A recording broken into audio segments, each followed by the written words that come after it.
Weekend എപ്പിസോഡിൽ വന്ന് ലാലേട്ടൻ videos play ചെയ്ത് കൊടുക്കുന്നു. അത്ര വലിയ വലിയ താല്പര്യത്തോടെ അല്ലല്ലോ അനുമോൾ എടുത്ത് സംസാരിക്കുന്നത്. ബിഗ് ബോസിന്റെ ഒരു ഗെയിം സ്ട്രാറ്റജി നമുക്കറിയാം. എല്ലാ സീസണിലും അത് അങ്ങനെയൊക്കെ തന്നെയാണ്. അത് തന്നെയാണ് ഈ സീസണിലും സംഭവിച്ചത്. ശരിക്കും അനുമോൾക്ക് അങ്ങനെ പറയത്തക്ക വലിയ ഹെയ്റ്റ് ഒന്നും പുറത്തില്ല. മാത്രമല്ല അനുമോള് അത്യാവശ്യം പ്രേക്ഷകർക്കിടയിൽ മെച്ചപ്പെടുകയാണ് സത്യത്തിൽ ഉണ്ടായത്. കരയുന്നത് കുറച്ച് കൂടി പോകുന്നെന്ന് എല്ലാവരും പറയുമ്പോൾ പോലും അവരുടെ ഒരു റിയൽ നേച്ചർ അതാണ് എന്നുള്ളത് എല്ലാവർക്കും അറിയാം. അങ്ങനെയുള്ള മനുഷ്യന്മാർ നമ്മുടെ ചുറ്റിനും ഉണ്ട്. അപ്പോൾ എന്നാലും എപ്പോഴും കരയുന്നത് ഒരു നെഗറ്റീവായിട്ട് പിന്നെ മാറിയേക്കാം. പക്ഷെ നിലവിൽ അതൊരു വലിയ പ്രശ്നമായിട്ട് വന്നിട്ടില്ല.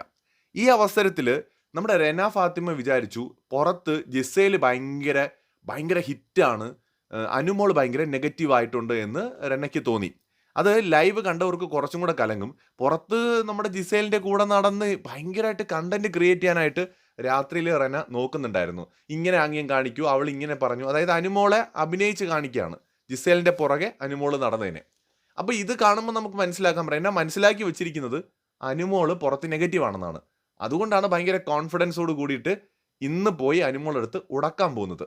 പക്ഷെ അത് ബൂമറാങ് അടിക്കാനും സാധ്യതയുണ്ട്. ഇവിടെ അനുമോൾ എന്ന് പറയുന്ന ഒരു സ്ട്രോങ് ഓപ്പണന്റ് എന്നുള്ള രീതിയിലാണ് റെന ഫാത്തിമ ഗെയിം കളിക്കാൻ തുടങ്ങുന്നതെങ്കിൽ അത് നൈസായിരിക്കും. ഇപ്പൊ അനീഷും നമ്മുടെ ഷാനവാസും തമ്മിൽ ഗെയിം നടക്കുന്നുണ്ട്, അനുമോളും ജിസേലും തമ്മിൽ ഒരു ഗെയിം നടക്കുന്നുണ്ട്. അതുപോലത്തെ ഒരു ഗെയിം ആണെങ്കിൽ ഓക്കെ. അല്ല, അനുമോള് പുറത്ത് വീക്കാണെന്നുള്ള ഒരു തെറ്റിദ്ധാരണയുടെ പുറത്താണ് കയറി പോകുന്നതെങ്കിൽ ഭയങ്കരമായ കോൺഫിഡൻസ് അവിടെ റെന ഫാത്തിമ കാണിക്കും. ആ കോൺഫിഡൻസ് ഗുണമായിട്ട് വരുമോ ദോഷമായിട്ട് വരുമോ എന്ന് പറയാൻ പറ്റില്ല. കൂടുതൽ അപ്ഡേറ്റ്സുമായി വീണ്ടും വരാം.